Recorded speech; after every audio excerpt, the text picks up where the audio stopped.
আসসালামু আলাইকুম রহমতুল্লাহ। মাসুদ কৃষি ফার্ম থেকে সবাইকে আন্তরিক শুভেচ্ছা এবং অভিনন্দন।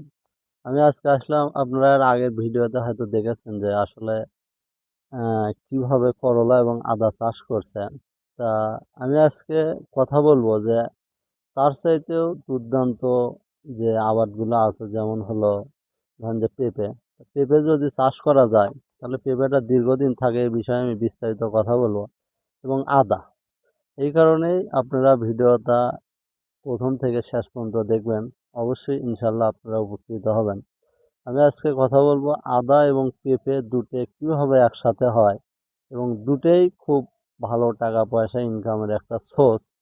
তা আপনারা এই ভিডিও দেখতে আমার সঙ্গেই থাকুন। এই যে দেখেন, এই যে আদা, এখানে প্রথমে যে আমরা আদা লাগানোর পরে পেঁপে পেঁপে এবং আদা দুটো একসাথে যখন লাগান পড়বে, যেমন আপনার আদাটা ছায়াযুক্ত স্থানে অনেক সুন্দর হয়।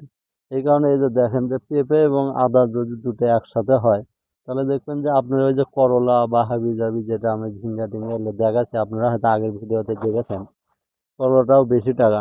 কিন্তু পেঁপেটা আপনার একই গাছের থেকে যদি পেঁপে ধরেন যে আপনার একটা গাছের থেকে 1 মণ পেঁপে যদি 500 টাকা হয়, তাহলে 1 বিঘা জমির থেকে আপনার ধরেন যে 200টা গাছ যদি পেঁপের গাছ থাকে, তাহলে এই 200টা পেঁপের গাছের থেকে আপনি যদি 500 টাকা করে আসে, 1 লক্ষ টাকা।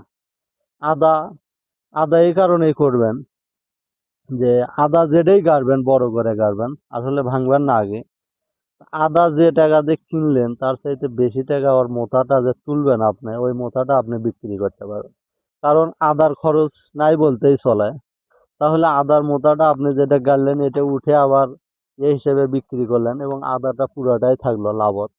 তারপরে ওই মোটা আদাটার দামও বেশি হয়। এই কারণে আপনারা আদাটা এত লাভজনক হওয়ার কারণ যে, যে আদাটা আপনি টাকা দিয়ে গাড়বেন, এই আদাটা আপনি অবশ্যই কিছুদিন পর ওইটা আপনি তুলে বিক্রি করতে পারবেন। এই কারণে আদার যে টাকাটা খরচ করবেন, আদা কিনছেন, এই আদার টাকাটা আপনি পুরোটাই ঘরতে পাবেন, হয়তো কিছু কম বেশি হতে পারে।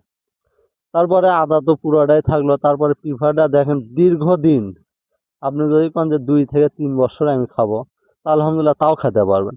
তারপরে আপনি যদি চেষ্টা যদি কোন যে আমি একটু কলা গাড়বো ফাঁকে, কলাও গাড়তে পারেন। তাহলে কলা আদা এবং দুটোই ছায়াযুক্ত স্থানে হয়। আপনারা এটা পরীক্ষামূলক, যাতে কৃষক লস না খায়, কৃষক যাতে সামনের দিকে আগায়, এবং কৃষকের যাতে, আমরা তো কৃষক, আমরা তো 2 টাকা ইনকাম, এই যে এই আবাদ পাতিগুলোর যে পদ্ধতি, এগুলো আসলে 30-40 বছরকার এক একটা কৃষকের গবেষণা। কারণ যে অন্য অন্য ফসলে লস খাওয়ার পরে এমন একটা আইডিয়া নিয়ে যাচ্ছে যাতে লস না হয়, এই কারণেই আমরা এইরকম নিত্য নতুন ভিডিও আপনাদেরকে দিই, যাতে আপনারা আসলে হুট করে কোনো একটা জায়গায় যা লস না খান। সেই কারণে আমরা এই ভিডিওগুলো দিয়ে যাই। কারণ যে আপনারা এই ভিডিওগুলো পায়া উপকৃত হন এবং আমাদের সঙ্গেই থাকেন, যে দেখেন যে আমি যে আইডিয়াগুলো দিছি একটু গবেষণা করেন। আর দেখেন আলহামদুলিল্লাহ কত সুন্দর পেঁপে ধরছে। এই যে কয়দিন লাগে, আদা পেঁপে যখন একসাথে আপনাদের টাকা দেবে, একসাথেই দেখবেন যে আদাও তুলতেছেন, আদা তুলে বিক্রি করেছেন এবং পেঁপেও বিক্রি করেছেন।